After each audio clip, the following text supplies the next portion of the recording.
Hello friends, அனைவருக்கும் வணக்கம். இன்றைக்கி இந்த வீடியோவில் என்ன பார்க்க போகிறோம் அப்படின்னா, பிளான் ஸ்டாண்டு அன்பாக்சிங் தாங்க பண்ணியாச்சு. இந்த பிளான் ஸ்டாண்டு வாங்கி கிட்டத்தட்ட 1 இயர் ஆச்சு. நானும் எடுத்து வச்சுட்டு ஓப்பன் பண்ணவே இல்லை. சரி, நம்மளுக்கு டைம் கிடைக்கும்போது அதை ஓப்பன் பண்ணி வச்சுக்கலாம் அப்படின்னு சொல்லிட்டு ஒரு 6 மந்த்ஸுக்கு முன்னாடி ஓப்பன் பண்ணினேன். ஓப்பன் பண்ணி பார்க்கும்போது நிறைய வேலை இருக்கும் போலையே அப்படின்னு சொல்லிட்டு மறுபடியும் மூட்டை முடிச்செல்லாம் கட்டி வைக்கிற மாதிரி கட்டி ஓரமாக வச்சாச்சு. சரி, இப்போ சம்மர் இங்கே ஸ்டார்ட் ஆகிடுச்சுல்ல, பிளான்ட்டெல்லாம் நம்ம வாங்குகிறோம், இது வந்து வச்சுக்கலாம், அப்புறமா இன்டோரில் தூக்கி கூட உள்ளே வச்சுக்கலாம் அப்படின்னு சொல்லிட்டு தான் இன்றைக்கி எடுத்து உட்காந்தாச்சு.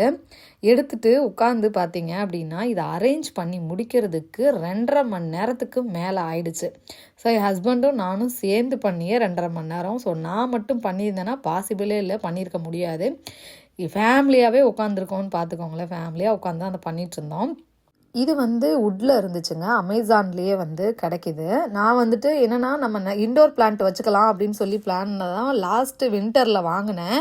அப்போ எனக்கு அசம்பிள் பண்ண டைம் இல்லை அப்படின்னு சொல்லிட்டு பக்கத்தில் ஒரு ஸ்டாண்டு வச்சுருக்கேன் பார்த்தீங்களா, பிளான்ட் ஸ்டாண்டு. அது வந்து நான் தேமுவில் போட்டிருந்தேன். ஆனால் அது என்னாச்சு அப்படின்னு பார்த்தீங்கன்னா, கொஞ்சம் குட்டி குட்டியாக வந்துருச்சு. ஸோ அதில் எல்லாத்தையும் ஆர்டிஃபிஷியல் பிளான்ட்டாக வச்சுட்டு இதில் வந்து நம்ம வெளியில் வச்சு பார்ப்போம் தாங்குதா இல்லையா அப்படின்னு சொல்லிட்டு தான் நான் வாங்கியிருக்கேன். இப்போ வந்து செட் பண்ணிக்கிட்டு இருக்கேன். ஸோ நெக்ஸ்ட்டு வந்து வச்சாதான் தெரியும் அது எல்லா செடியும் வந்து அதனால் தாங்குதா இல்லை எப்படின்னு சொல்லிட்டு, சரி வச்சு தான் பார்ப்போமே அப்படின்னு சொல்லிட்டு தான் எடுத்து நாங்கள் அசம்பிள் பண்ண ஆரம்பிச்சிட்டோங்க. ஸோ ஒவ்வொன்றா அந்த கேட்லாக் பார்த்து தான் வந்து பண்ணணும். நம்ம எத்தனை ஸ்டாண்டுன்னு பார்த்தீங்கன்னா, கிட்டத்தட்ட ஒரு 6லேருந்து 7 செடி வைக்கலாம் அப்படின்னு நினைக்கிறேன். நம்மளுக்கு ஏற்ற மாதிரி அதை வந்து மாற்றி கூட வச்சுக்கலாம். எந்த பக்கம் வேணுமோ அந்த மாதிரி வச்சுக்கலாம், இல்லை சின்னதாக கூட மாற்றி வச்சுக்கலாம். என்னென்னா, நம்ம வீட்டுக்கு ஸ்பேஸுக்கு ஏற்ற மாதிரி மாற்றியும் வச்சுக்கலாம். ஸோ அதனால் இது பிடிச்சிருந்துச்சுன்னு வாங்கியாச்சு. என் வீட்டுக்காரர் இல்லைன்னா இதை கண்டிப்பாக நான் பண்ணியிருக்க முடியாது. ஏன்னா அவர் தான் வந்து எப்போவுமே வந்து ஏதாவது ஒரு திங்ஸ் வாங்கும்போது அவர் தான் நிறைய வந்து சொல்லுவார். என்னென்னா, ஃபஸ்ட்டு வந்து தப்பாக மாட்டிட்டோமோ அப்படின்னு சொல்லிட்டு ஃபஸ்ட்டு 19 செட்டு அதை தான் வந்து சரி பார்த்துட்ருக்கோம். ஏன்னா குச்சி வந்து ஒன்று பெருசாக இருந்துச்சு, ஒன்று சின்னதாக இருந்துச்சு, அந்த ஸ்டிக்கு மாதிரி இருக்கிறது. ஸோ அதனால் எத்தனை இருக்குது அப்படின்னு சொல்லி கவுண்ட் பண்ணிகிட்ருக்கோம். இது வந்து 19 வந்து வைக்க சொல்லியிருந்தாங்க இந்த மாதிரி போட்டு. அடுத்து பார்த்திங்க அப்படின்னா பெருசு வந்து 42 இருக்கணும் அப்படின்னு சொல்லியிருந்தாங்க. ஸோ அதனால் குச்சியை சைஸ் பார்த்தே வைக்கிறதுக்கு கொஞ்சம் நேரம் ஆயிடுச்சு. ஒரு 42, அப்புறமா பார்த்திங்கன்னா இது ஒரு 19 வந்து செட்டப் வைக்கணும். நாங்கள் இந்த மாதிரி நம்ம செட் பண்ணிவிட்டு வச்சிட்டோம் அப்படின்னா ஈஸியாக இருக்கும். எதுக்குன்னா, அரேஞ்ச் பண்ணுறதுக்கு ஈஸியாக இருக்கும். ஃபஸ்ட்டு ஸ்டெப் பை ஸ்டெப்பாக பண்ணோம் அப்படின்னா கொஞ்சம் ஈஸியாக இருக்குன்றனால 2 பேரும் உட்காந்து பண்ணிகிட்டு இருந்தோம். இந்த கேப்பில் பார்த்தீங்க அப்படின்னா, என்னோடய க்ளவுஸை வந்து தர்ஷகுட்டி வாங்கிட்டு போயிட்டான். ஸோ அவன் வந்து தரமாட்டேன்னு சொல்லிட்டான். ஏன்னா கை கொஞ்சம் எதுக்காக க்ளவுலாம் கொடுத்துருக்காங்க அப்படின்னு பார்த்தீங்கன்னா, நம்ம அந்த வுட்டு அப்படிங்கிறனால ஏதாவது சிலும்பு மாதிரி இருக்குன்னு சொல்லுவாங்கள்ல, அந்த இதெல்லாம் வந்து கையில் ஏதாவது கிழிச்சிக்கும் அப்படிங்கிறனால க்ளவ் போட்டு பண்ணுற மாதிரி இருந்துச்சு. பட் அந்தளவுக்கு எதுவும் இல்லை. நான் வந்துட்டு பார்த்து தான் பண்ணிகிட்டு இருந்தேன். நம்ம வந்து க்ளவ் போட்டு பண்ணுறது ரொம்பவே நல்லது. ஏன்னா அதில் கொஞ்சம் சிலும்பு இருந்துச்சுன்னா குத்திரும். அதுக்காக அடுத்து என்னென்னா, ஃபைனலாக வந்து சுத்தியல் வந்து என் கையில் அடித்தது தான் மிச்சம். வேகமாக வந்து தட்டும்போது சுத்தியல் வந்து கையில் அடிச்சிருச்சு. ஸோ பார்த்து வந்து எந்த வேலையாக இருந்தாலும் பண்ணணும் அப்படின்னு சொல்லிட்டு ஒவ்வொன்றா பண்ணிகிட்ருக்கிறேன். இதுலேயே பார்த்தீங்க அப்படின்னா குட்டி குட்டி அந்த இதெல்லாம் கொடுத்துருந்தாங்க. நம்ம பிளான்ஸ் வைக்கிறதுக்கு தேவையான அந்த சின்ன விதை ஊன்றதுக்கு, அப்புறமா வந்து கிளறி விடுறதுக்கு, அப்புறமா மண் போடுறதுக்கு, அந்த மாதிரி குட்டி குட்டி சின்னதாக வந்து கொடுத்துருந்தாங்க. இது கூடவே வந்துருந்துச்சு. இது எல்லாமே வந்து மொத்தமாக பார்த்திங்க அப்படின்னா அமேசானில் எவ்வளோ வந்துச்சு அப்படின்னு தெரியல, எனக்கு ஞாபகமும் இல்லை. ஏன்னா கிட்டத்தட்ட 1 இயர் ஆயிடுச்சு. அதோட லிங்க் வேணால் நான் டிஸ்கிரிப்ஷனில் கொடுக்குறேன், போய் செக் பண்ணி பாருங்கள். ஸோ அந்த மாதிரி 19 ஸ்டிக்கு வந்து அரேஞ்ச் பண்ணி வச்சதுக்கப்புறமா நெக்ஸ்ட் வந்து ப்ளூ, க்ரீன், எல்லோ அந்த மாதிரி வந்து அரேஞ்ச் பண்ணி வச்சுக்கணும். அதாவது அதுலேயே நம்மளுக்கு கேட்லாக்லேயே கொடுத்துருப்பாங்க எது ப்ளூ எது எல்லோ அப்படின்ட்டு. அதாவது நம்ம அதுக்கேற்ற மாதிரி அந்த சின்ன இது மாதிரி இருக்கு இல்லையா, நாபு மாதிரி, அதை வந்து கனெக்ட் பண்ணும்போது க்ரீன், ப்ளூ, எல்லோ அப்படின்னு சொல்லி பிரிச்சையும் வச்சுக்கணும். அதுலேயும் கன்ஃபியூஷன் ஆகிடுச்சு எனக்கும் அவருக்கும். சம்டைம்ஸ் வந்து எது ப்ளூ எது க்ரீன்னு தெரியாமல் அந்த அளவுக்கு கன்ஃபியூஷன் ஆகிட்டு மாட்டிகிட்டு இருந்தோம். லாஸ்ட்டு பார்த்தீங்க அப்படின்னா, இந்த ஸ்டாண்டு நம்ம அந்த கீபோர்ட் ஸ்டாண்டு வந்து போட்டிருந்தாரு, ஆஃபீஸ் டேபிள். ஸோ அது மாதிரி தான் இதுவும் ஆகிடுச்சு. கொஞ்சம் மாட்டிகிட்டு இருந்தோம். அப்படியே வந்து டைமே போயிடுச்சு. இப்போ ஃபைனலாக பார்த்திங்கன்னா எல்லாத்தையும் வந்து அசம்பிள் பண்ணிவிட்டு அடுத்து தான் வந்து நம்ம ஃபுல்லாக வந்து நட்டெல்லாம் போடுற மாதிரி இருக்கும். ஸோ ஒவ்வொன்றா கலர் வந்து பிரித்து வச்சுக்கிட்டு இருக்கோம். க்ரீனு ரெட்டு தான் பேஸு, க்ரீனு, எல்லோ இந்த மாதிரி. இதில் வந்து நம்ம க்ரீன் ரெட்டுன்னு எதையும் சொல்ல முடியாது. ஆனால் நம்மளே வந்து அந்த கேட்லாக் பார்த்துட்டு அதை வச்சு நம்ம இது பண்ணிக்கணும். இதான் க்ரீன், ரெட்டு, எல்லோ அப்படிங்கிற மாதிரி. அடுத்து நம்ம அரேஞ்ச் பண்ணுறதுக்கு ஈஸியாக இருக்கும். ஸோ நம்ம அந்த அரேஞ்ச் பண்ண க்ரீனு, ரெட்டு, எல்லோ, ப்ளூ அதெல்லாம் எடுத்து வச்சுட்டு ஃபஸ்ட்டு பேஸில் என்ன வந்து வைக்க சொன்னாங்கன்னா ரெட்டு வச்சுட்டு அதுக்கு மேலே ஸ்டிக்கு. அந்த ஸ்டிக்குமே பார்த்திங்க அப்படின்னா நல்லா வந்து சுத்தியல் வச்சு ஹேமர் வச்சு நல்லா டைட் பண்ணால் தான் டைட் ஆகுது. அப்படி இல்லைனா திரும்ப வந்து நம்ம நட்டெல்லாம் போடுற மாதிரி இருக்கும். ஸோ அப்படி போடும்போது என்ன ஆகிடுச்சுன்னா எல்லாமே வந்து டைட்டாக இல்லாதனால விட ஆரம்பிச்சிருச்சு.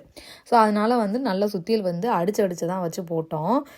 நம்மளுக்கு எந்த மாதிரி வேணுமோ அந்த மாதிரி கூட நம்ம வந்து மாற்றி கூட வச்சுக்கலாம்.